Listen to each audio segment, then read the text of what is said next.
Welcome, everybody, to my St. Patrick's Day Publishing Lounge. Today I have Kate Richards and Desiree Holt, and I would like to have both of them introduce you. I am Marcy Bond, the host, and I am the CEO and founder of Wild Child Publishing and Freya's Bower. And you can find me at wildchildpublishing.com and freyasbower.com, as well as marcybond.com and finallypublished.com. Kate, would you like to introduce yourself? Hi, I'm Kate Richards, and I'm one of the publishers of Decadent Publishing and one of the owners of Wizards in Publishing and an author. And I can be found, I will put up my links, Facebook, all social media. I'll put my links up for you. And I'm always happy to have new friends and talk about publishing, talk about books, all the things we're going to talk about today. Hi, I'm Desiree Holt. I am proven, I think, the world's oldest living published erotic author. And I'm happy to be here today. I am an indie published author, as well as I publish Decadent and Kensington and Wild Rose Press, and Totally Bound. So I keep myself pretty busy. I should say so. That's very busy. Matter of fact, both of you are very busy all the time. I don't know how Kate ever manages to write anything with all of her editing, and I don't know how you manage to produce so many well-written stories, Desiree. Oh, well, thank you, Marcy. People tell me that they think my brain never shuts off, and I think they're right, because it's always going. I was a storyteller all my life, and I like to make up stories. When my kids were little, I used to make up stories to tell them. And then I would just kind of dabble around for my own amusement. But it really wasn't until I retired from a paying job that I had the time to start writing. And now I can't seem to stop writing. I'm just at it all the time. I have voices talking in my head all the time. That's either good or bad. Right. Voices they are and what they're saying. That's true. As long as they're not telling you to kill anybody, that's all right. True. As long as it's only fictional people we kill, it's pretty good spot. Well, yeah, that's true. Only fictional people. So I understand, Desiree, that you have a number of things going on right now. Yeah. I know that you just started a Kindle World called Omega Team. Yes. I had written in 2 other Kindle Worlds before, Carly Phillips and Kat Johnson's. And then Amazon asked me if they could license my Omega Team. At that time, I only had 1 story. So I had to drop what I was doing, write 2 more, get them published. Remember that, Kate? Rushing to get the deadline done. It was exciting. Yes. And they did well. And then we had the official launch on February 18th, and the books are doing really, really, really well. I love action adventure. I love stories about former military, former cops, things like that, and people are really buying into it. And I've got some really good authors that are writing for it. So I'm excited. We've already got 3 more launch dates this year and another one for 2017. Wow, that's fabulous. So I know that you wrote one for Omega Team, didn't you, Kate? I did. The Soviet Connection. It was my first suspense. It was so exciting to write it and to write in such a wonderful series. And I have another one coming in the next release, but it'll be a cowboy version. Right. Oh. I seem to like so how many boys. And you do well. I remember I read Her Cowboy, and I still need to write a review for it, and I really enjoyed it. Oh. So what exactly is the Omega Team about? Ex-cops, or ex-military, and I don't, or retired military, retired cops, or private security agents. They take contracts from private firms and people, and also from the government.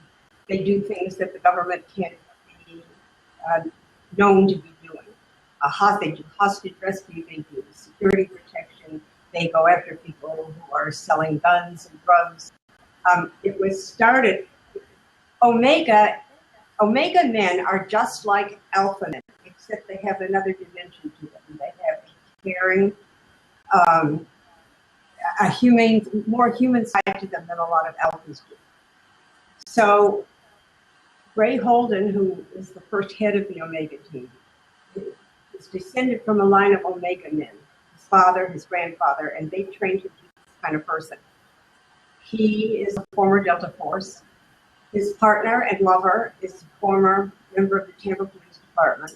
And so the people they bring into it are those who have gotten out of the service, they finished their contracts, they retired, whatever, and they're from all areas of special forces, special ops. And also former police, former FBI agents, any law enforcement, any military. And they take anything that people bring to them as long as it has to do with something that's good. Ah. So is this like an erotic romantic suspense series, or? Yes, but not every story in it is erotic, because I've tried to get a good sampling of different authors here, and not to write erotic. So I've got the whole gamut, every level of heat. And it will be ongoing. And a lot of the authors have their own series going, like Single Hunter has her Hell Yeah series, and Pat Johnson has her Hot Seagull series, and they'll have crossovers so that the series will be interconnected. It sounds fabulous. So when you do a launch, is that several stories being released at once, or is so like this first launch, how many stories did you release? We had 11. So they were all released on the same day. We had a Facebook party. I did a lot of publicity on it. Everybody that was writing for it did a lot of publicity. USA Today, Happy Ever After, Joyce Lamb featured it in her column. And so we've really been pushing it, and with everybody doing their own promotion, the thing that I notice as I track it is whoever buys one story is buying all of them. Now, people's numbers vary because they're not all in the same subcategory. Some are in action adventure, some are in military, some are in something else. But basically across the board, they're all holding steady. So that's really exciting. That's really fabulous. So you wrote one, Kate, that was the Soviet connection. Is that what it was titled? The characters both have connections back to the former Soviet Union when their parents were involved in the spy business, and so that's where they come from originally, but they don't know. So they're learning as the story goes on. And some they've already picked up. They're learning all the twists and turns. But the story's in the Bahamas, which is my most favorite place in the world. It was a really good story. And they all connect there in the Bahamas in a hurricane, because they don't have enough going on with the murderer running loose that they really need a hurricane to just really get things going. It almost sounds like Clue. And it's a story because I'm a pantser, I'm character driven. The characters kept twisting on me. I'd write a chapter and I'd think, okay, I know where this story is going. And then it would twist, and then it would twist another way. I love writing suspense, and I'm so grateful to have been invited, because I don't know that I would have tried it otherwise. But wonderful fun to do. So how do you, what inspires you, Desiree?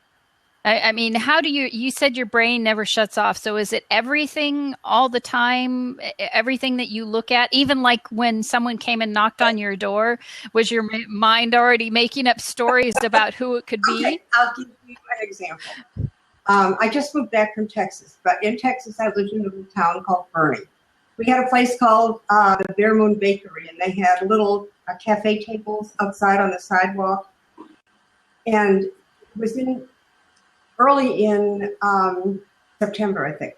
And my husband was alive then. He had taken the truck to go get it serviced. I didn't want to go, so I'm sitting outside with my latte and my scone and reading and paying no attention to anything going on around me and swinging my foot. And I kicked somebody walking by. And I looked up and I said, "Oh my God, I'm so sorry. Please excuse me."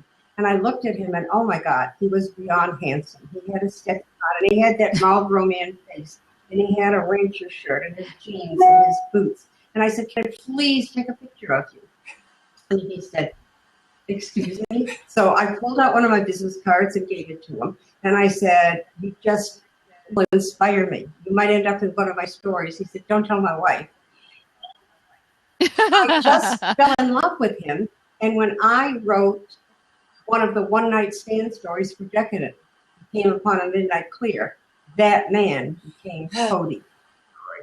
And I built the whole story from that interaction and that picture. So that's kind of how I do it.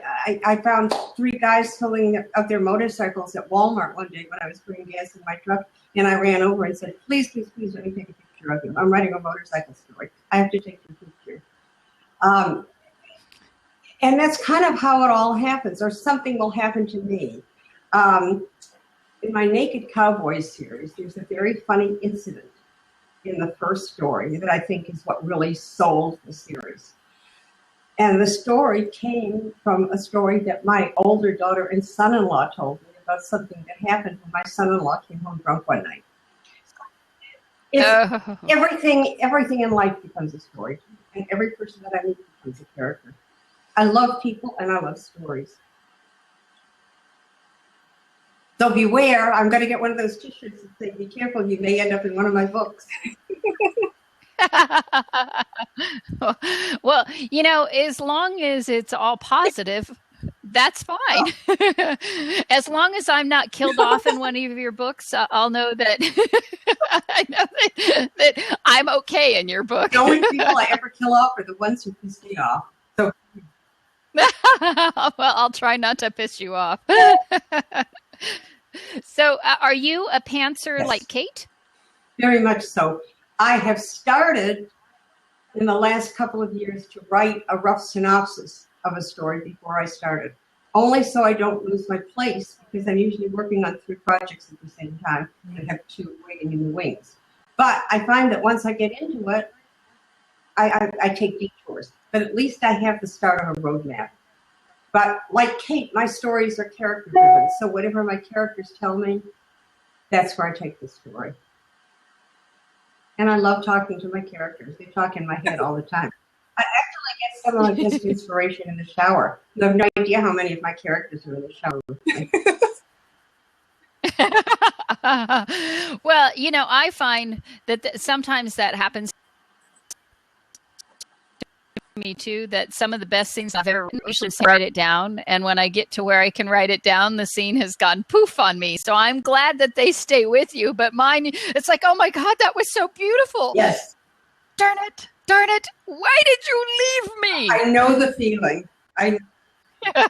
But yes, that's kind of what I've had to start doing. And I have fun with it. I really enjoy my stories. I enjoy my characters. I feel like they're real people in my lives, you know, and I have fun making them do different things. And another example, when was RT in Los Angeles, Kate? 2011. Yes. I went to Los Angeles, and Laura Topaz, who is a friend of mine, said, are you going on the Decadent bus Tuesday night to Johnny Depp's Viper Room? I said, Laura, I'm coming in at 4:00 in the afternoon. I don't know what I'm going to do. I want to go to bed. She said, no, you can't go. You have to go. You have to go. Heather says you have to go. I said, I don't even know Heather. She said, Heather, talk to me. Anyway, standing in line getting my goodie bag, and Heather came up to me and said, you're coming on the bus with us, right? So I said, okay. And then I was late. They had to hold the bus for me. I remember that. We got there. And I used to be in the music business, but I had not been inside a rock and roll club since 1989.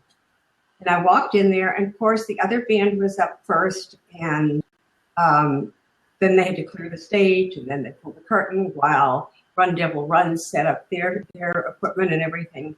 And then it was showtime for them. And I still remember this. The curtain opened, and they had that red spotlight hit the stage. And there was Jackie Joyride with his bass guitar, with his foot on the amplifier and his head thrown back. And I turned to Laura, who was sitting next to me, and said, I have to put this man in a book. And so and he was terrific. He is an incredible musician. So after the show was over, we were standing outside. I got Heather to introduce me to him. And we talked, and she said the guys were coming to the hotel the next day. So when they came to the hotel, she arranged for us to get together. We talked for about an hour. And that's how I wrote Joyride, which I'm happy to say won the Holt medallion. So it was just, and then Jackie said to me, now you have to do the other members of the band. So I did Rick, who was based on their leader. And I kept pretty true to the characters because they were really good about giving me information about themselves. And that was Aftershock. And next is coming Fallout, which I promised to have finished this year. But that's kind of how it all happens to me. And then I start one and everything kind of falls together. And it's like I can't even do standalones anymore because everything turns into a series. I just... And people love series, which is okay. I mean, they really do. They fall in love with the characters, and then they want to know, especially if you write them well, then they want to know what's going to happen to the other characters that you introduced that were the secondary characters. I had a really funny, interesting thing happen in my Naked Cowboy series. In the second book, which was about Amy, the sister of the hero in the first book, she had a boyfriend who was a real jackass. Very wealthy, treated people like dirt, treated her like dirt. They broke up. They had a bad scene in that story where he was just being really nasty to her. And then the book went out and it did really well. I could not believe how many people wrote to me and said, what about his story? And I thought, you want Kate Hannigan's story? He's the world's biggest jackass. Yeah, we want to know what happened to him. So I wrote a redemption story for him, how he lost everything and made himself into a human being. And they loved it. But you never know where it's going to come from. They ask for something and I try to fix it for them. Kate knows that. She knows how many times we've brainstormed together. Oh, gosh, yeah. And I think we all have that experience, too. Right. Cowboy, which was the one that did so well, it was sat #1 at Blushing for weeks. I love those characters. The series ended. Blushing Books had closed that series down. And I went to my editor and said, but I'm not done. And so do you mind if I move John and Felicity elsewhere and we continue on? So that's what I'm doing now. I've got a series of stories laid out. They're moving to the High Sierras between Bodie and this other little mining town, the middle of nowhere. My doctor, who now is a doctor in the middle of nowhere with no patients. My rancher, who now has this, it's built, and what I thought would happen with that story is I was sure it would be like, we already know they love each other. Let's move them there and let other people come. But as soon as I started writing it, their conflicts just exploded because the situation, they're not done. So now I'm super excited, super in the middle of this story with these people who love each other so much and don't know. They don't know if it'll happen. They don't know if they can keep it up because things have changed. They're not in this little town where everybody knows where they're going every day. Right. Yeah. So and the ranch is, of course, in danger of being lost to land developers and all this stuff in the background. But the big conflict is we've got this doctor who now has no patience. Nobody. She's just now Desiree Reed was saying that series are great, but I still enjoy a good standalone. Do either of you have any standalone books, or do they usually develop into series? And if we look at Virginia, Verge Nelson says, I think if the author has a great love of the characters and is still driven to tell stories about them, readers will join them because that excitement translates itself to the page. And I think that's a very accurate statement. So. But do either of you have any standalones? Or, I mean, I like series that are each book is a standalone of themselves. So I can read them however I fall across them, or just stop and not feel like I have to finish because I've hit a cliffhanger and now I have to continue. And that's how I try to write mine too. You can read them, you never have to read any of the others, hoping that when you pick one you'll want to read the others. But I just had a standalone release called Playing with Fire, which is now audio and it's coming out in print. And Downstroke will be released this spring. Playing with Fire, I mean, it's a standalone, but it's an amazing book. I fell madly in love with it. I love writing that book. I just love writing. And Downstroke too. Downstroke is about the music business. And there's a scene in the beginning of the book. I represented a band that was from Ann Arbor. Bob Seger's manager was from Ann Arbor. He was getting ready to do a shakedown tour for his Silver Bullet album. He wanted a band to go to front for him that had really good sound equipment, so he didn't have to bring own. So we hooked up and we did 10 dates with it. And the scene in the book where Charlie, the heroine, goes to the concert where Dallas is playing is exactly as it was that night they did your last week concert with me. So that book kind of is a book of my heart. You know, I put a lot of memories into it. And that'll be out this spring, right? She's like, yes. Now, Taria was wondering, You're she said, I'm a huge fan. She said, I'm a huge audiobook fan. Do you, either of you have audiobooks available? Yes. Decadent has released several of my books. Let's see if I can remember all of them. Playing with Fire, Soul Dreams, Knockin' Boots. Oh my God, help me, Kate. There are nine of my books are out. So if we're trying to make all of our authors' books available on audio as quickly as we can, because readers are really falling in love with audiobooks. So I have several coming out: Haunting Suspicions, All's Fair, I think. I've got 4 or 5 of mine coming out very shortly as well. Readers really like audiobooks, and I don't blame them. We're busy people. It's a lot of time. Do you have specific, I want to say readers, or not reader, but the voices, specific actors that you prefer? Narrators. There you go. Thank you, Taria. Narrators. She spelled it wrong like twice. Okay. But you knew what I was. I couldn't think of the word narrator. That just, you think I could, but you know, it happens. The subject manages the process for Decadent. Oh, fabulous job. Always sends you an audition tape. Puts the stuff out there looking for the narrators, and then the author gets an audition tape. And mostly, she's had some really, really good ones. In the beginning, we had a few they couldn't quite capture it. But I just had, like, what was a life-altering experience with the guy that's doing Hard Lovin'.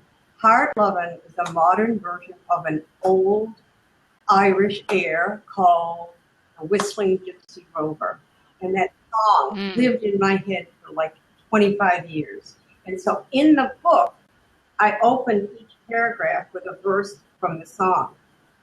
The guy who's narrating it knew of, it was Tommy Macon and the Clancy brothers, who knew of Liam Clancy. And so he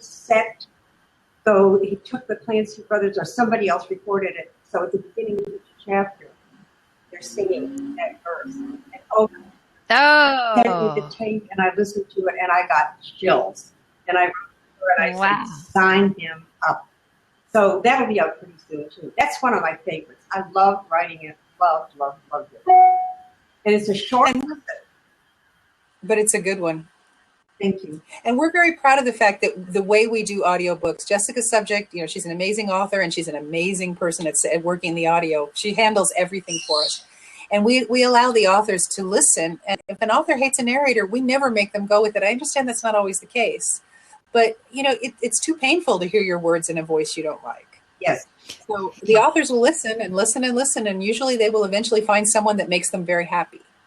And then the reader will be happy, I hope. I know.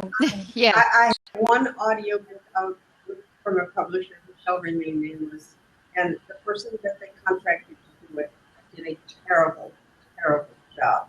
So I don't even tell people about it. Right. Now that's too bad. So do you write a variety of lengths, both of you? Because most of what I've written most of what I've read have been shorter lengths, like the one night stands, or I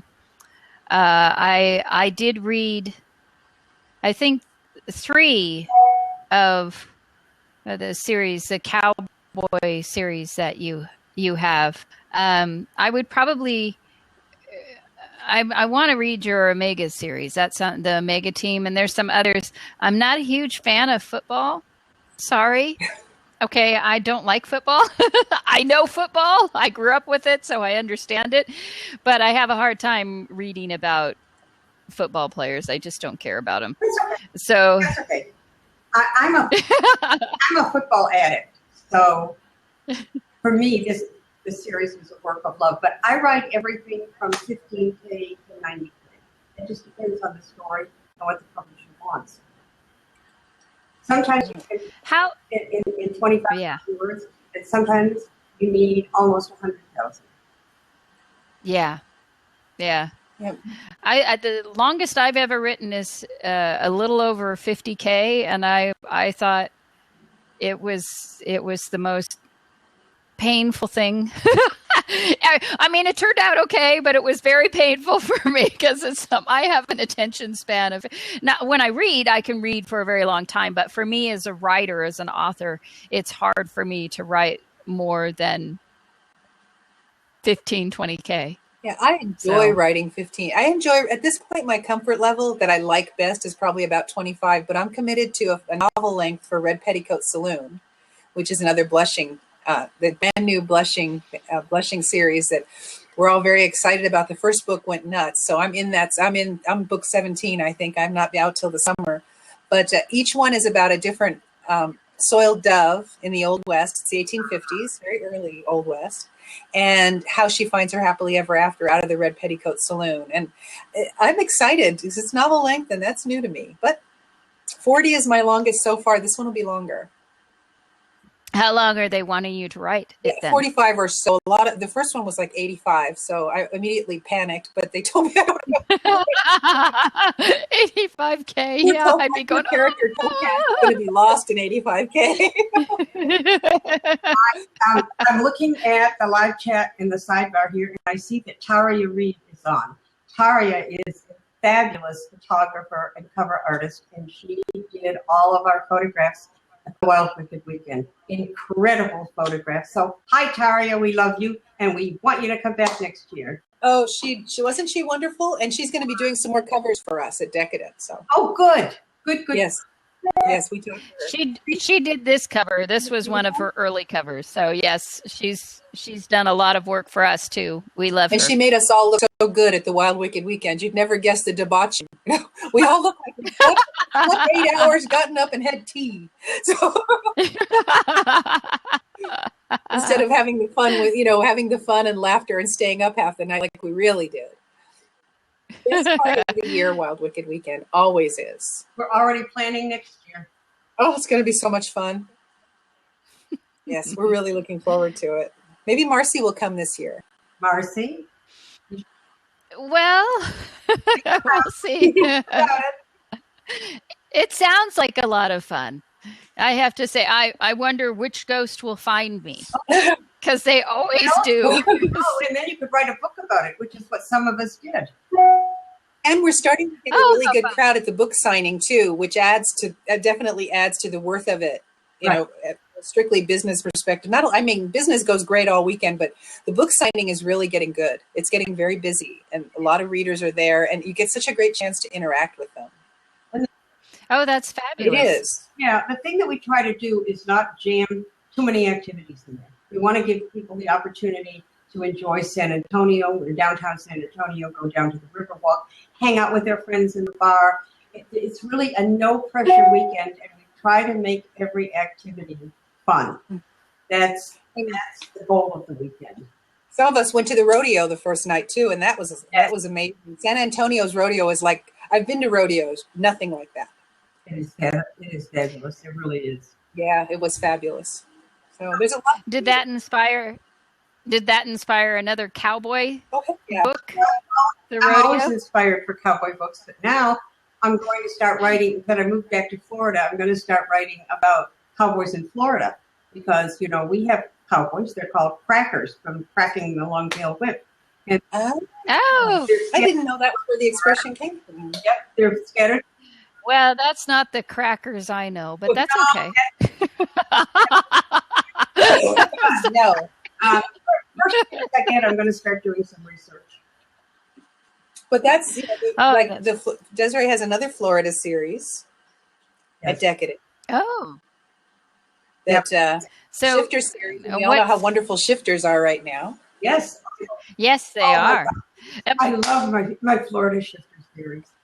And I started this when I was still living in Texas, but I had only lived there. Well, I guess I'd been living there for 6 years, but it just seemed to lend itself to Florida. So it's kind of set in central Florida, not far from Sarasota, a little more inland. And I just did a map for Moonlight, which is what they call the town that they put together now. And I have other authors that are writing in it, and I hope Marcy will be one of them one of these days. Well, you know what? I was telling Kate that I never received the information about it. Oh, you didn't? No, I never. So that's, I mean, I'm actually working on a Shifters story, but it's for Freya's Bower, and it's been something that it's been in my head for a while, and they finally just said, write us or we're going to haunt you. And, yes. And so I've been doing a lot of research. I've been doing a lot of research for it because it's set in China, in the mountain, in the either I haven't decided exactly which mountains in China, or if it's gonna be in Tibet in the 1960s. So it's been kind of a challenge to find information about the people and what the lives were like, because it being a communist nation, they didn't really allow a lot of information out. Right. Okay. So it's been kind of a challenge. Kate, are you there, Kate? I'm here. Okay. Can you make sure she gets the information? Oh, I already told her. We were talking earlier. I'll have Laura get it to her. Okay, good. Laura, who's in charge of Hot Moon Rising. Yes, she will. She will get it to Marcy. I would love Marcy to be involved. We have great stories coming in. I'm so excited about them. And really, there's not a lot of restrictions. I let the authors pretty much take the concept and run with it. There's some things they have to do, some characters that can't be changed.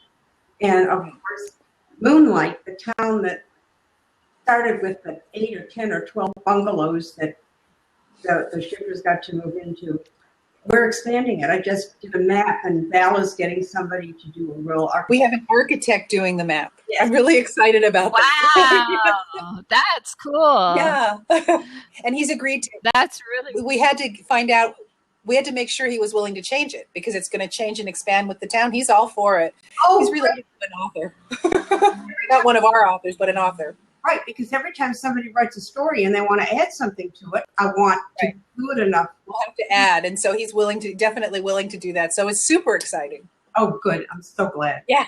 I'm very excited about this. This all started because my husband and I went out to dinner one night at a restaurant not far from where we lived in Texas. And there was a man there who had a blue heeler in the patio outside. And I said, he looks just like a wolf. And he said, yes, I know. I said, wolves are very romantic animals. He said they're also vicious, but yes, they're romantic.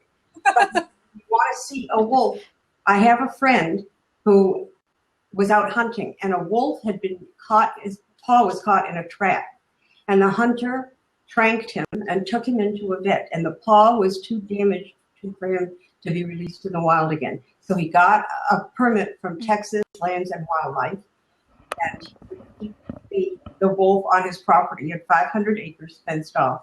And so I got to go there, and I got to watch him with the wolf, and it was so exciting. And that's where all of this came from. I didn't know that. Wow. Great story.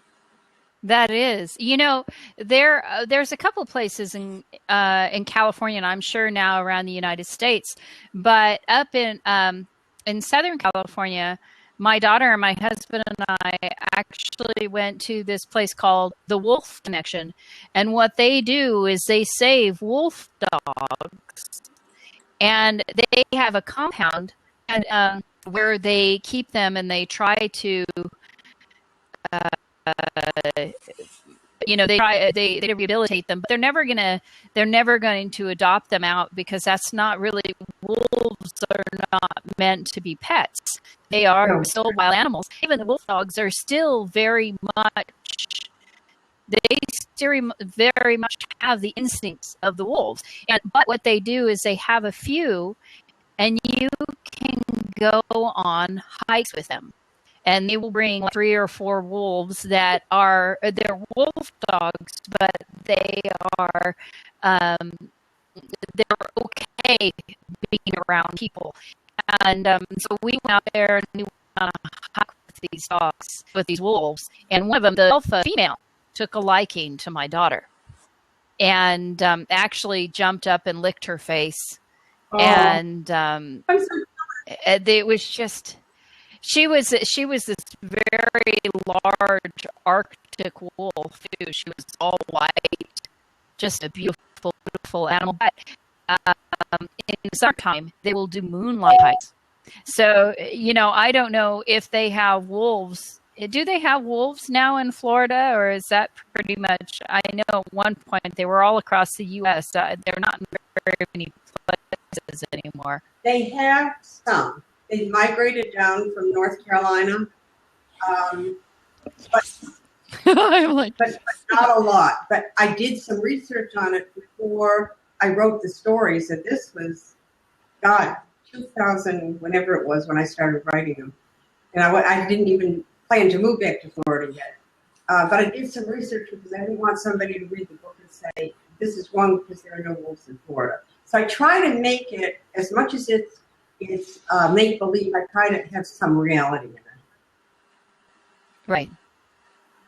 Right. Well, it's still, you might want to, I don't know if that would interest you, but you might want to look it up, because there might be some organizations in your area that do something similar to the wolf connection. And if that's something that interests you, that to go hiking with the wolves, I mean, to me, that was just, it was so amazing. Yeah, absolutely. Absolutely. So they're out in like Antelope Valley, Kate. So it's up that way. Oh, are they? Yeah, we go that way fairly often. But that's interesting, though. I mean, we think of the wolves and we think of the paranormal and we think of the shifters, but the real wolves have a terrible plight right now in this country, and it's important to think of them. But I do love the shifters too. Well, yes, the shifters are awesome. So, what other series do you have? I know you have a lot of series with Decadent Publishing, and it sounds like you're in 4 or 5 series, or do you have more than that? Probably more, but really active right now. Of course, One Night Stand is always active. Black Hills Wolves is wonderful. Hot Moon Rising is wonderful. Wiccan House, another one of our favorites. Is starting to go crazy. Musa Publishing, when they were open originally, came up with it. Dominique Eastwick primarily, and Elizabeth Silver. And when they closed, we acquired the series, and we re-released all the old titles, and we're just now starting to release the new ones. And there's the first one that's going to be out in a couple of weeks is trying to think of the title. I'm blanking on it, but it's Dominique calls it the longest pregnancy ever. Because it's Rikas and Dana and the Cubs, and it's going to it's a wonderful story. It's edited. I can't wait to see it out there. There's nothing like a bunch of Tiger Shifter Cubs to really cheer the place up. So, oh yeah, I think people will enjoy it. I loved it, and there's a lot of other good stories coming there too. But those are our primary series at this point, and we're having a lot of fun with them. And really talented. The Hot Moon Rising, the Wiccan series, and the One Night Stand. Black Hills Wolves. And Black Hills Wolves. Yes. I think I have read some of the Black Hills Wolves. Maybe not. I'll have to check them out. It's another shifter series. It's a different feel. It's a more detailed of a series. Really good stories. Wonderful authors. But Desiree's series is more free-flowing, and theirs is more specific. And each has its own really awesome parts. I like both equally. So, but then I like the authors, and I enjoy reading what they write. And to me, always as a reader, long before I was a writer, a publisher, an editor, it's books. I love books, and that's why we get in this business, I think. It's so much fun to sit down and tell a story. Yes. Yes. Yeah, that's true. I think you have to love books to get in this business. And I think the pantsing aspect, as a bunch of us were talking last night on Facebook, I asked some people for some tips for someone who wanted some help with plotting, because I'm a pantser. And the conversation was amazing. But I think the reason I like pantsing so much is because even though I think I know what's happening next, I rarely do. The characters turn on me. Exactly. They know where they're going. They know who they are. In Soviet Connection, the murderer kept insisting the murderer was not the murderer. And I kept saying, I know you are. I'm not. I know you are. And I had to write far enough to prove it. Oh. Because I had to go, ooh, that happened. But I really had. It was That's really awesome. so much fun. I didn't know. My husband kept saying, "You're crazy, you're writing it. How do you not know?" I said, "I just don't." I know the feeling. You're lying. I do. Well, as I've told this story a number of times, and one story that I was working on, my brain, I would say, okay, this is a good place for a sex scene. And my characters were like, no, we are not in the mood for sex right now. And then I'm writing something else, and they're like, okay, it's a go. It's time. And I'm like, wait a minute. I'm not ready for a sex scene. This is not the spot. And they're like, yes, it is. This is where we're gonna have sex. Okay. Yes, it would be nice if the characters cooperated with what we intended for them. That's what Verge said. Yes, it would. Right. But they have a mind of their own, and that sounds a little scary to people who aren't writers, who aren't authors. They don't quite understand how opinionated these characters are. Really and truly, and they just take over, and you can't make them change their minds. You can guide them a little sometimes, but when they want what they want it, and that's it. Yeah, and anything as serious as a sex scene, if you don't do it properly, if you try and force it, it's going to be terrible. You have to let them have have their head. Exactly. Or it's going to be literally boring. Yeah, that's true. And we all have arms. That's we true. know that. That's not what makes her, body parts is not what makes her a fabulous sex scene. No, it isn't. Yeah. And I have to say, for me anyway, I would say the sex scene is almost one of the hardest scenes in the novel to write, just because it's like there's only so many positions that they can be in, and it really has to come from the two characters and what they're feeling at that particular moment and what is going on. When I first started writing, when I went to my first EPIC conference in 2006, I think, or 5, I don't remember. I went to a workshop on writing erotic romance, and one of the panelists was an author named Rachel Bowe, and she talked about writing with the 5 senses. And I remembered every single thing that she said. I took notes, and I've kept them ever since then. But when I try to write a scene with sex in it, I try to use the 5 senses to help me describe the scene. Because then I'm putting myself in the place of the different characters and trying to describe how they feel, what the scent is, what the taste is, all of those things. And it takes it out of the arena of a physical exercise. So I don't know if that people, but it's been a big help to me. So I think you just answered Verge Nelson's question of where she said, how do you manage to find new ways to write sexy scenes without telling the same scene over and over again? You just put yourself in the place of the people who are in that scene. I mean, every woman feels differently. Every man feels differently.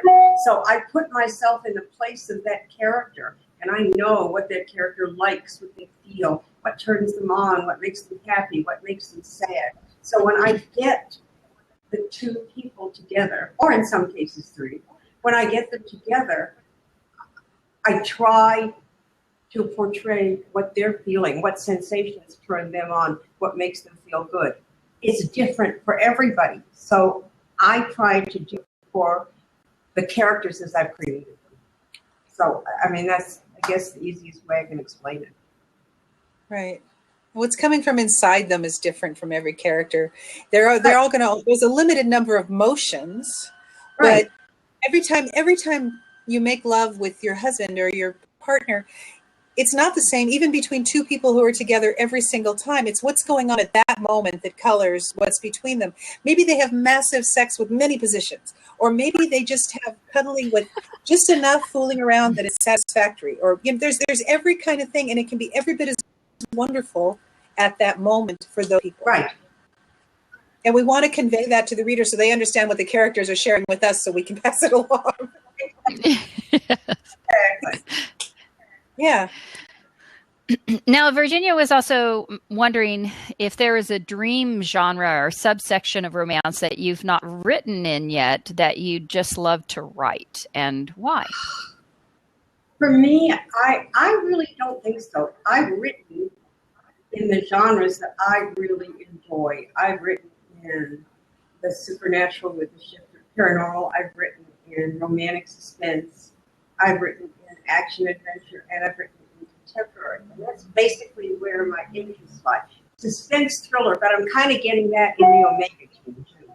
And that's basically where my interests lie for reading. So I write what I read. And I've been very fortunate to write in all those subgenres. But no, I can't. No, I don't think there's anything that I really would like to write in that I haven't tried yet. Yeah. I have one. And you, Kate? Yeah, I do. I have one. About 2.5 years ago, I started researching the 1300s, the era of the plague and great weather changes. And there's all these marvelous things. And I want to write it, but other stories have come before. So at some point, I do want to write that era. I love writing historical, and that particular era to me is fascinating. So much change happened, and those are interesting times to write about. The interesting times you don't necessarily want to live in. Right. Yeah. That is me. In fact, my high school history teacher, who is one of my readers and a wonderful man, is nagging me because that was the era he wrote his dissertation on, and he knows I want to write this book, and about every 2 months I get a note. So funny. Yeah, I went to Catholic school. Oh,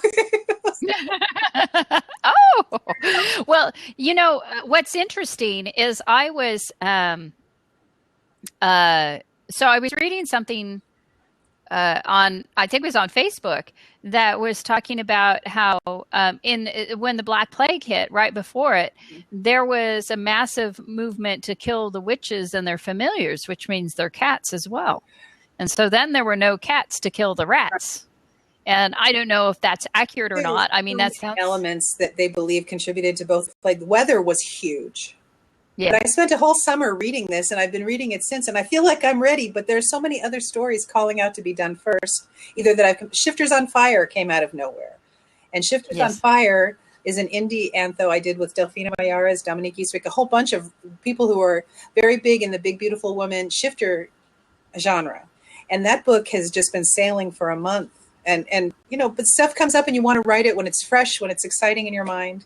And I'm taking the story I wrote for that book and using that world in other box sets. So that's another thing that we do sometimes. I'm taking it to another box set that I'm doing in a couple of months, and then another one later in the summer. We fall in love with the characters. We like to keep them going. It's not necessarily their story, but they're there. They're friends to revisit. So that's what I'm doing with that. But Shifters on Fire it's the best I've ever been a part of a book doing, just as far as ranking and sales go, and it's still unbelievable. Very lucky to have such wonderful writers to be involved with. So Turi Reed wants to know, do you try to follow trends in your writing, or do you just do your own thing? I just do my own.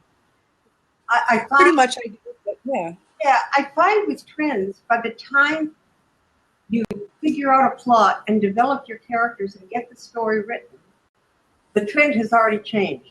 If you write a really good story, it doesn't matter what the trend is. People were saying for a while that historicals weren't selling. They were not trending anymore. Yet I have author friends who were selling historicals like crazy then. So yeah. I think what you have to do is believe in your characters and your story. And if you write a really, really good book, then it doesn't matter what the trend is, because people buy it. Yeah, and I was never a genre reader anyway. As a reader, I like a lot of genres, but I want a good story that I can be involved in. And I think a lot of people feel that way. Yeah, me too. Me too. No, I agree. I mean, I love historicals, but I love paranormals. And actually, I love it when people combine historicals and paranormal. But then, you know what? We haven't seen almost any anymore time travel romance. And I love time travel. I think it's fun. But it does pose an issue the more research that you do about history, the more you realize that there would be a lot more challenges going back in time as a modern person and or someone coming forward in time, because our language and our culture has changed so much. But I still like the fantasy of time travel. So you just almost don't see it anymore. I'm not really sure why. I know there's some. One of my, I've talked to some people who are writing some. I was going to say, one of my favorite movies always was and still is A Connecticut Yankee in King Arthur's Court. Whoa. I just love that. I'm sorry, I didn't mean to step on your words. Oh, no. But yes, I've talked to some people recently who are working on some time travel. So there'll be some, I mean, I know of some anyway. And because we were discussing the difficulty of writing it. Because you need to do the history, you need to do the research, just like a regular historical. It's a whole nother set of fascinating research to do. So. Well, yeah, and I actually had one that I wanted to write someday, but I write so much. But of a time travel that would be back to like the late 1800s. I guess that's not that far back, maybe not far back enough for some people who read time travel, but it would be kind of a time travel mystery romance thing. But whether I'll ever get it done, I always pick these like remote places with very little information. So I mean, I want it to be as the place it was actually booming during the logging business. It's in California, and Central California was booming at that time. But now, because it's almost disappeared, it's an actual town, and it has maybe 35 people. Well, they claim 35 people, but there's only like 3 houses. So I hope they don't really have 35 people there. But yeah, it's one of those things, though, like the whole research. So how much research do both of you do? Have you had to do a lot on the special ops and the type of techniques that they use in order to write, for instance, like the Omega team? I do tons of research. I have another series, which I'm currently not working with, but when I started to do it, I have a concealed handgun license, which I got certified in Texas. The first firearms instructor I had is former Delta Force, and the second one is former Force Recon Marine.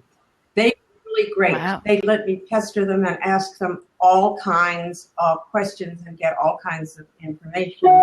I have a friend that I reconnected with here in Tampa who's a retired brigadier general in the Marines. He just spent a whole afternoon with me, and he said, call me whenever you want. And because he still has clearance, he's trying to set up to take me down to MacDill to take a tour of the Joint Special Operations Center, which would be great. I also, in my complex here, discovered that I have a sheriff's deputy who has become my resource for all my cop stuff. And he also was in the Air Force. He was a Phoenix Raven, which is their special operations unit. So wow. Yes, I go. I even went to visit a place in Tampa called Texas Armory Corporation, where they take cars apart and put them back together again with special bulletproofing and everything. And I got to see how they did one vehicle from start to finish. So yes, I'm big on research. The reason I'm big on research is because I have read books by authors that I love, books that I loved. And in a book, there would be something that was so glaringly wrong that it ruined the whole thing for me. And I don't want to be that person to any of my readers. No, I understand that. I was talking to Kate earlier today about a historical that I had read. And this wasn't the research. The author had done a wonderful job with all of the research and everything. But they had thrown in at the very end of the book, like 25 pages before the end of the book, a point of view from a secondary character that was completely unnecessary. And I guess you saying that it like that almost ruined the entire book for me. It's because like, oh, okay, why is this here? And why am I reading this? Exactly. And why do I care? One of the reasons that I enjoy writing the High Sierras and the ghost towns of Nevada is I enjoy traveling them. I spend a lot of time every year in those ghosts. My husband loves them. I love them. And we travel a lot. So I like to use those settings. The new book it's going to be Her Rancher. My editor's considering it. But Her Rancher is because it's where it is because we've been to Bodie a lot of times. We love wandering the hills there. We have a feel for it. I think when you've been somewhere, you've smelled the smells, you've tasted the taste, you've drunk the water.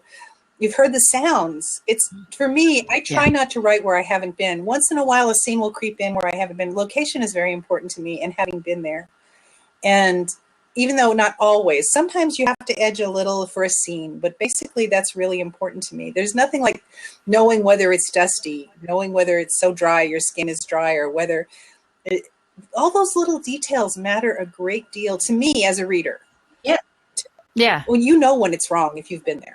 Absolutely. If you've been somewhere. That's true. Absolutely. And that'll throw me out of a book. If I've been somewhere and I say, no, that's not where that street is, or it's never like that there.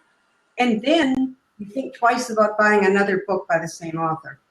Absolutely. And I love research. I like doing historic. The new series, Red Petticoat, is 20 years earlier than I usually write. 20 years. What? Not a big deal. A lot of research.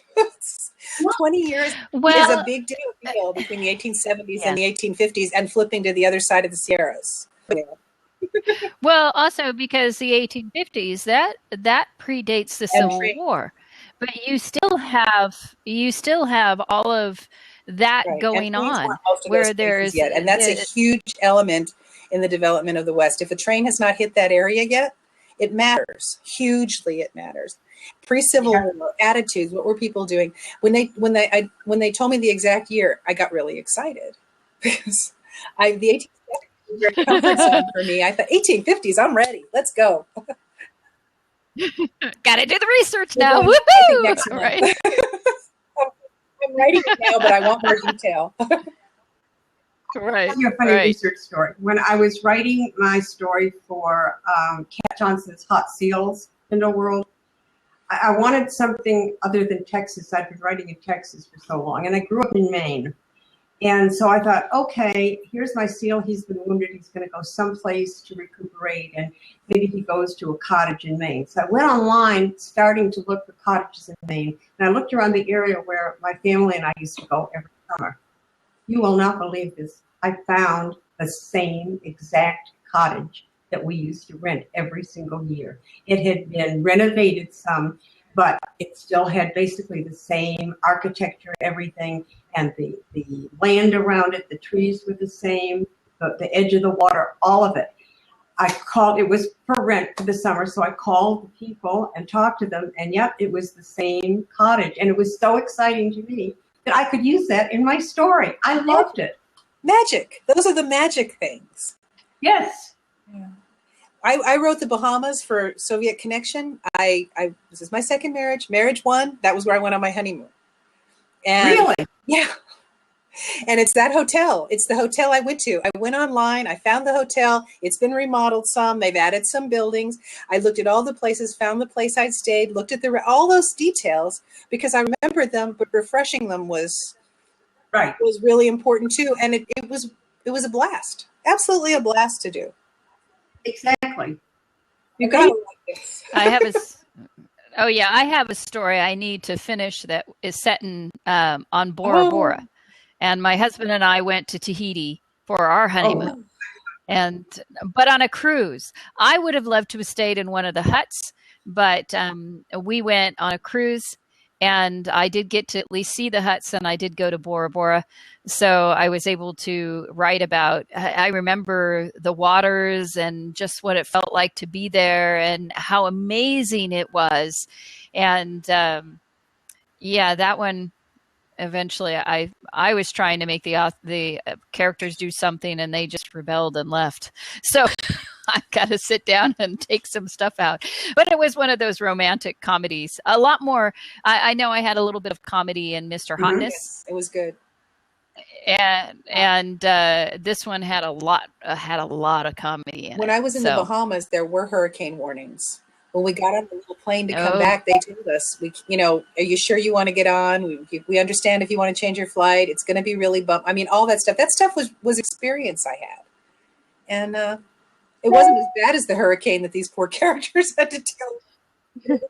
Our own experiences come in a lot of ways, not necessarily personal ways, but experiential and places and people we've talked to.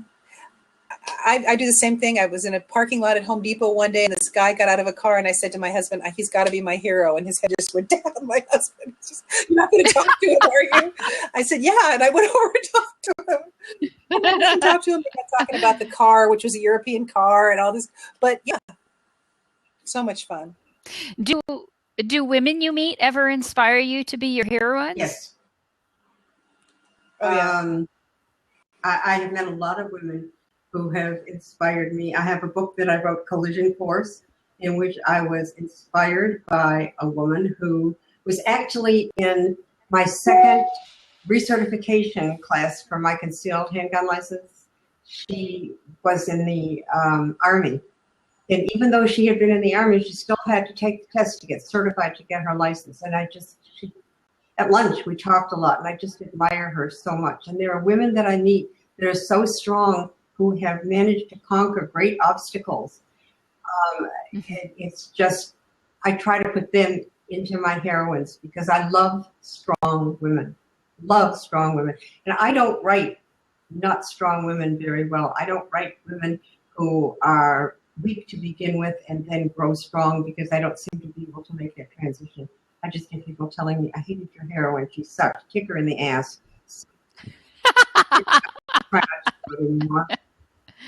Yeah, I'm not good at that either. I come from strong women. I'm proud to be a strong woman.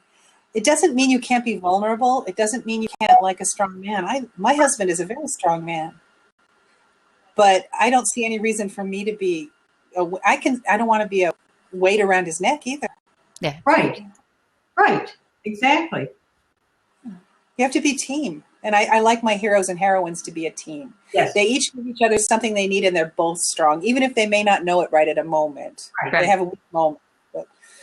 And I heard a very good author once say, torture your characters. And sometimes I do, and sometimes I don't. They pretty much decide.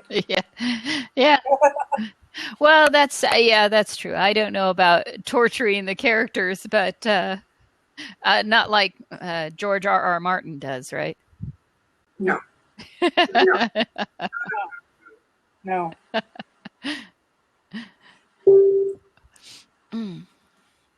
No. So, do you guys have? Obviously, you have interests outside of writing and author, and I know that you're an avid fanatic of football.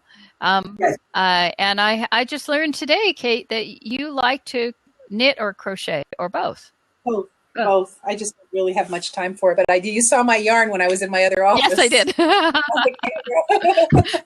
I spied that because I went, ooh, want some yarn.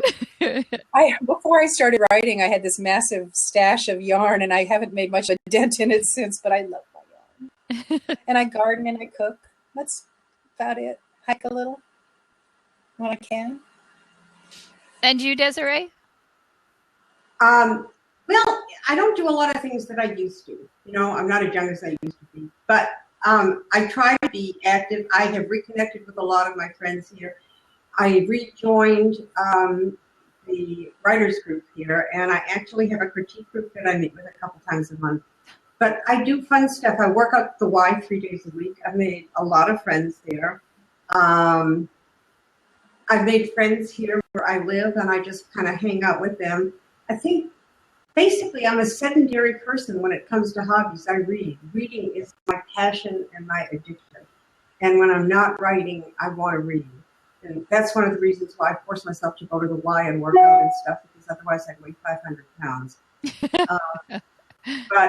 But that's my treat for me. At the end of the day, my reward for doing my work. I lose myself in books. So do you have a schedule for writing then, Desiree? Yes. And I try to stick to it. Monday, Wednesday, and Friday, I go to the Y from 8 to 9, and then I come home, take a shower, make my coffee or tea, toast my bagel, and sit down. And I spend the next hour or two doing promo. And then after I'm done with that, the rest of the day is spent writing. I'm either doing writing or edits or final edits or something or research. Tuesdays and Thursdays, I get started earlier in the day because I'm not going out. But I try to always stick to that schedule, and I write until 5:30 every day. Wow. Then I make myself a nice dinner and sit down and watch television and read, and I'm good for the night. The weekends, I write depending on what my schedule is, what my deadlines are. Sometimes I'm crunching all weekend long. Sometimes I just get to hang out with my kids, two of them who live here. My son lives 8 minutes from me and is my chauffeur for all the places I don't like to drive. My older daughter, lives an hour and a half from here. So I get to spend time with them, which is really, really nice. Is that why you moved back to Florida then? Yes. My younger daughter lives in Texas, but my son has always been the one that's taken care of everything in my life for me. And especially after my husband got sick, and then I was alone. I mean, Stephen is my financial advisor. He's my organizer. He's my everything. He's never married, and I told him now he can't ever get married because his wife would want him to do things for her. But anyway, but he's really good about it. And I have a very unique relationship with him. We like a lot of the same things. We're both sportsmen. We enjoy a lot of the same activities. And he's also introduced me to this whole group of friends of his. It's like two combined families. There's 50 people. So I get to go with him to all the functions that they have. And that's nice. And I'm fortunate. I have great kids. I love my kids, and they take good care of me. And I enjoy spending time with them. It sounds wonderful. Somebody asked me how you get to be friends with your kids, and I said, if you don't kill them by the time they're 35, you can start being friends with them. Now, Kate, do you have a schedule? I know that you seem to never stop. I get up. Yeah, I don't have a sensible schedule. I get up about 6. Rich gets up. My husband leaves for work about 5, but I don't really fall back asleep too much after he leaves. So about between 6 and 7, I'm usually at my desk and I work late. But I think part of that is because of Decadent Publishing. It's a new venture for us. We've been in it less than a year, and it's added to what was already a busy schedule. But we're getting that more scheduled for us. You know, it's more becoming part of a routine. But I'm definitely workaholic. But I love every minute of it. When I used to work in an office, I was a contractor and I liked my job just fine. And I worked 8-10 hours and it was perfectly fine. Now I really like it. And I'm like Desiree, when I'm done, I read. I have hobbies I theoretically do. I do cook dinner. I garden a little. But when I take a break to go for a walk in the neighborhood every day, I'm reading on my Kindle while I walk because it's my chance to read. Yeah. I stop editing. I say, whew, now I can read for a while. And who are your favorite authors? Do you guys have favorite authors? Oh, I read a lot of people. Marie Force is one of my favorite authors. She has 2 series that I absolutely love. I'm addicted to her. I like Robin Carr. I like Brad Thor, who writes great political thrillers. I like Karen Rose. I like Lisa Jackson. I like Mary Burton. I mean, I have maybe 20 authors that are spies for me, and I read every. Zoe York, who I discovered on BookBub, and who writes great small town romances. She has 2 series. So My tastes are all over the place. Yeah, mine too. I mean, Charlene Harris, if I, at this point of living authors who I don't know and who I adore reading, she's probably the top. Her Midnight Crossing series, I adore it. I wait every year for it now. I'm just, waiting. It's coming soon. And there are others. I love Anita Blake and, Laura K. Harris. I love her. I love Laura K. Hamilton's books. But I know so many of the authors I like now. It would be really hard to list them all because there are so many. You get talking to somebody and they say, I just wrote a book about, and it sounds so great. Right. And you've downloaded it and you've now read the series. We were talking about Kindle World, and Desiree said, have you seen the Misfortune series? It might be fun at some point to write for. You might like that. And I said, no, I haven't seen it. So I read the series and I loved it. Right. And if I have time, I might write for it. But there's so many, and because we meet each other and we attend events, there's always somebody new, and if it's not the author themselves, it's somebody they tell us about. Right. So it's like always having loved to read. I've been reading since I was 4. This is the dream I could never have had. Yeah. I would never have dared to dream my entire world could be, barring my poor husband who tolerates me and the people I love. It's books and everything about books. So it's been pretty astonishing. That's pretty fabulous, actually. It is fabulous. So I'm very lucky. And I met Desiree when she asked about RT 2011.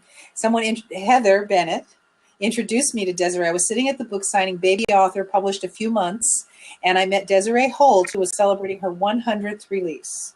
Wow. Boggled my mind. I couldn't even. I couldn't believe of that. Decadent is now re-releasing.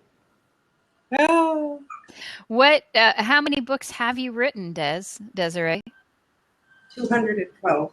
Wow, 212. That's amazing. I have to say that is absolutely amazing. Now, that's everything from 15K to 110. So, we're not all the same length. And some of them are no longer on the market. They're sitting on my computer. They need to be revised. I need to do something with them. But, it's kind of like I sit down and it just falls out of my fingers. I don't know. But it also sounds like you do the research and you do the work in order for it to fall out of your fingers. It's not just, and you also sit down and you've spent the time and trained yourself to do it. Yes. Yep. And I love it. Was it that easy when you first started? Oh, let me tell you about when I first started. I thought I would kill myself. First, I thought that I write mysteries. I'd never read a romance novel. My mother and my sister all read mysteries. That's all we had when I was growing up. So I had this book all plotted. And the last year that I was at work, all the people in my department that worked for me were helping me plot this book. So I retired. My husband and I moved to Texas. And after a couple of years, he said to me, okay, enough already. Here's your computer. Sit your ass down in the chair and write. So I sat down to write this well-plotted mystery. 3 months and 3 chapters later, I hadn't gotten any further into that book. I couldn't write it. And then I read a book by Linda Howard called Cry No More. And I fell in love with romantic suspense. I wrote my first full-length book in my attempt to create a hero like the one she had in Cry No More. I wrote it 85,000 words in a week. Wow, a week! Yeah. Of course, then I had to refine it. And of course, I have to tell you, it was just probably one of the worst things I've ever written. The story was great, but it took me 5 years to whip it into shape to be able to sell it. In the meantime, I've learned my craft and I wrote other things. But it was a struggle to learn. I had one book that I wrote, and I was in a critique group in my writer's chapter, and one of the authors wrote on there, I love your story, but it really starts on page 32. I had more backstory than Tom Clancy. I mean, all those things that I had to learn that were so painful that I didn't realize there were all these rules and regulations and all of that stuff. So it was a painful learning experience for me. But what made it less painful is that I love to write and I love to tell stories. So I was hungry. I soaked everything up. What about you, Kate? I always wanted to write, but I got very busy, like most of us, being in business and working for all those years. And suddenly, when the economy slowed down, I had time. Hmm. And I had more time. I wasn't swamped all the time at work, and I had more time. So I started taking classes. I have a college degree. It's English. I mostly it was literature. I love it. But I started taking classes because I wanted to know technique and I wanted to know what would sell. And everything kept saying romance sells. And I thought, well, I like romance, but I don't know if I'll like to write it. But I thought I was willing to try. And I adored it. But I kept taking classes. I wanted the technique. And I think it's very important. I wanted to know, one of the things I write when I edit all the time is readers expect. And there are certain flow to stories in a certain way that readers expect. And my English degree did not teach me that. Right. And the classes I took later gave me some, and experience gave me the rest. We learned from each other. I have a Desiree story, because we were sitting at Lori Foster's event one day. She was at a book signing, and we were the little authors, so we weren't at that part, but we were keeping her company. And I was telling her I had just been rejected by a publisher on this book I'd written, and I thought it was really good, and I was really excited about it. And she said, "Let me see it." And I said, "Oh no, you're too busy. You can't." Nope. She was so good to me. And Desiree read the book and went through and showed me everything, every opportunity I missed to make that story what it could be. And I redid it, and it was my best-selling indie. It was huge. For me, it was huge. But I got that because somebody took their time, somebody very busy took their time and showed me, even with all the research and all the work I'd done, things that I just hadn't picked up. And Spanking Miss Whitman, I still sell it. But we should never be too busy to help each other. And there are always things to learn. I mean, I would not be where I am today if people hadn't helped me and still continue to help me. Right. So that's part of what I enjoy about what I do. Yeah. But it made me take a big jump in the skill I had, because now that's one of the steps I take. I go back and look for those missed opportunities. Right. It's not just, I'm not somebody who writes 4 drafts of anything, never did, never will. But I do go back over and back over and back over sections, and then I do one more over, and I look for those same opportunities you showed me and others I've learned. And another thing was, as a pantser, I don't plot. I don't have a synopsis, but I do have we talked one day, Desiree, I was editing something for you, and you said, make sure when you edit it that I made this point throughout, whatever it was. And I said, we should probably write that down. Now, every time I write a book, everything that occurs to me like that, I have a note sheet, another document open.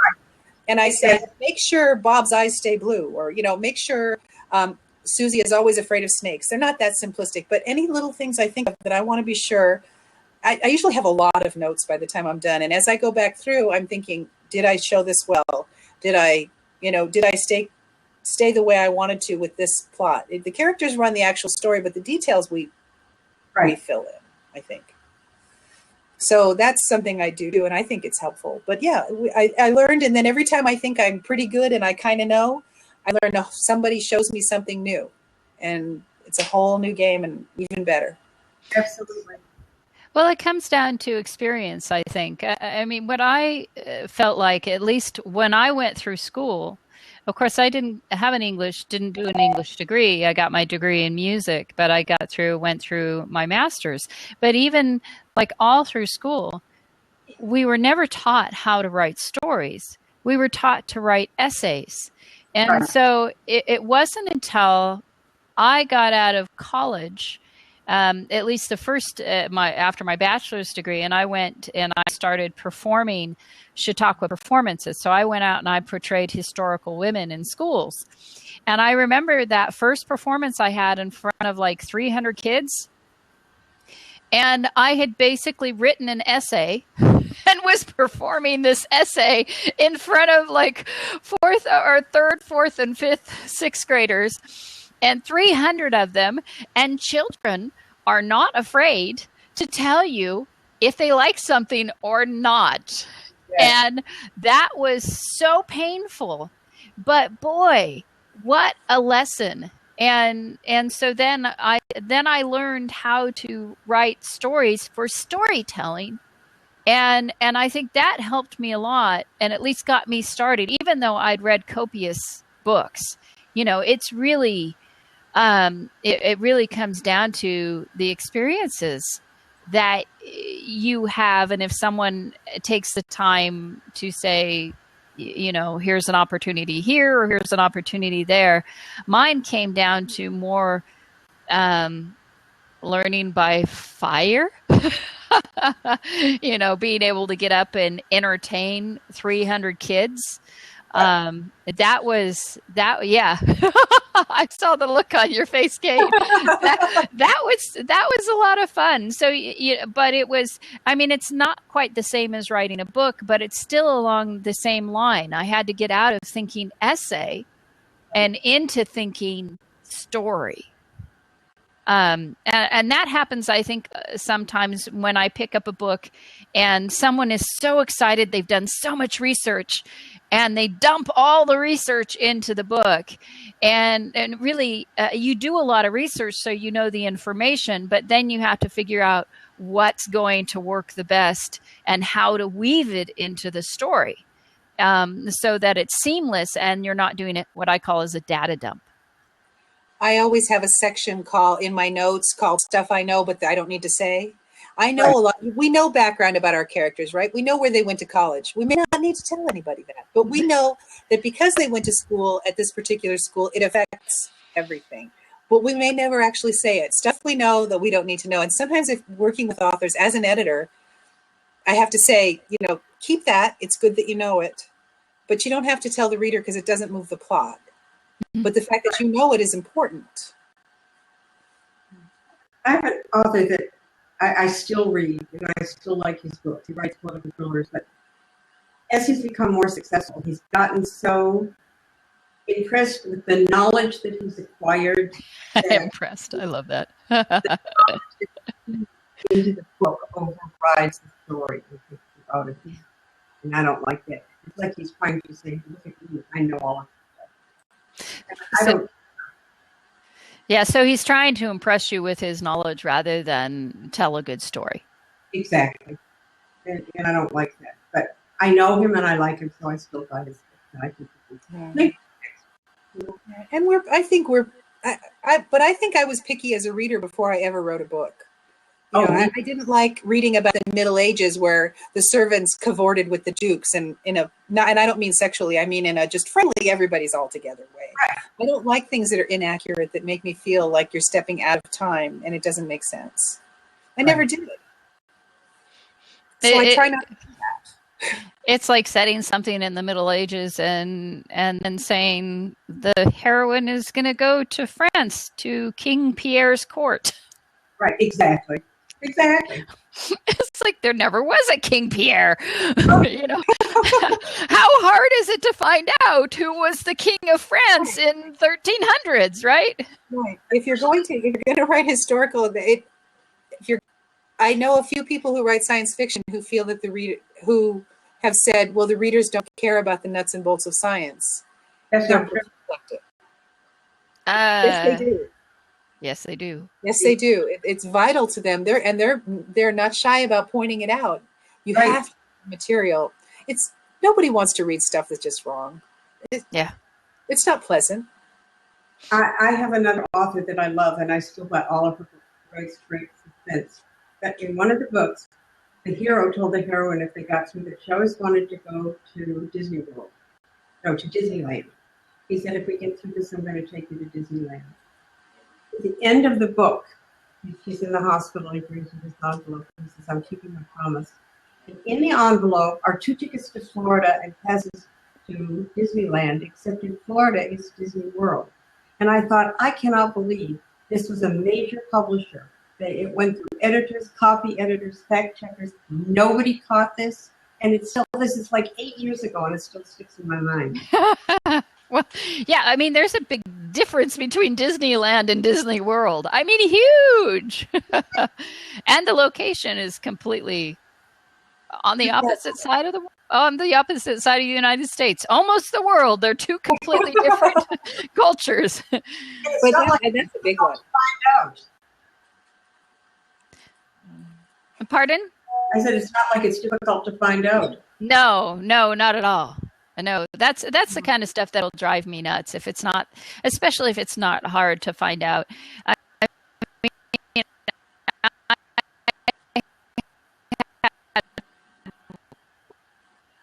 I had one author where she in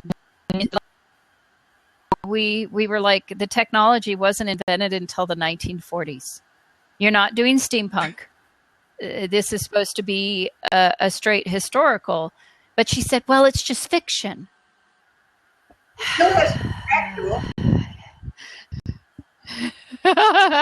It may be fiction, but the people who read historicals read it because they love history and they do a lot of research on the history. And they'll catch you out every time. And, I had people when I was up on the stage, someone invariably would try to ask me a question because I would do like a 45-minute performance. And then afterwards they had an opportunity to ask me questions. And someone would ask me a question trying to see if they could stump me or if I knew the answer, or someone would actually say, no, you're wrong about that.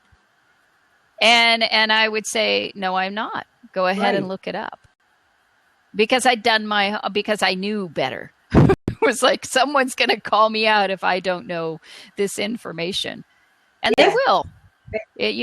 You'll find someone, especially now on Amazon. If they find something that's inaccurate, people are not afraid to like slam you, which is unfortunate, but they do. They do. And I think if you're going to be a historical writer, you probably better like research. If you're going to write science fiction, you better like that kind of research. I can't really see the value in not. So, it's a pleasure to do it. If you don't like it, then you probably want something that's less researchy. Yeah. Or write fantasy. Say, this is entirely my world and this is how it is. But that's a lot harder than it looks. Yes, it is. Well, because then you have to keep everything. You have to keep a whole world book about what works where. It's really harder than it looks to invent everything. No, I agree. I agree. That's why I have a book that it's all finished and it's actually ready to publish, but I'm going to have to change the cover so that it doesn't say that it's a series, because I'm not sure if it's going to be a series. I figure I can always put the series title back on. So, well, I want to thank both of you for coming and sharing with me today. And it was wonderful to talk to both of you. And I would like I'd like to thank the people who are watching us and those who participated. But I'd also like for you to have an opportunity to tell them once again how to find you. Where can people find you? Both of you. But one at a time. Go ahead, Desiree. Okay, you can find me on Facebook. I'm author Desiree Holt on Facebook. On Twitter, it's @Desiree Holt. I'm on LinkedIn. I'm on Pinterest, Desiree02 Holt. I'm on Instagram. My email address is DesireeHolt@DesireeHolt.com. My website is www.DesireeHolt.com. And my blog is www.desiremeonly.com. So you can find me in all of those places. And I also post all the time how to subscribe to my newsletter. And people who subscribe to my newsletter get to participate in all kinds of neat contests too. And I love to hear from my readers. You can reach me at my email, always, katerichards09@gmail.com. I'm Kate Richards 09 at Twitter, Kate Richards Author at Facebook. My blog is Kate Richards, I can't remember it. Okay, I'm blanking, but I'll type it. But between Wizards and Publishing and Decadent, I'm reachable on any of those sites. But I go 100 places in a day. But I definitely love to hear from people, and chat me up on Facebook anytime. I'm very happy to talk, or email me. Thank you. And I am Marcy Bond. You can find me under Marcy Bond on Facebook and Twitter. You can also find me at marcybond.com, wildchildpublishing.com, freyansbauer.com, finallypublished.com, and it looks like Taria Reed's found you. Kate Richards shortstories.blogspot.com and katerichards.wordpress.com. So, WordPress is the current one. WordPress, okay. katerichards.wordpress.com. And so I hope you enjoyed listening to this, and you'll be able to find it again if you came in late. It will be on my Blab channel as well as on my YouTube channel, which is Marcy Bond. So, and I hope that you come and watch next week.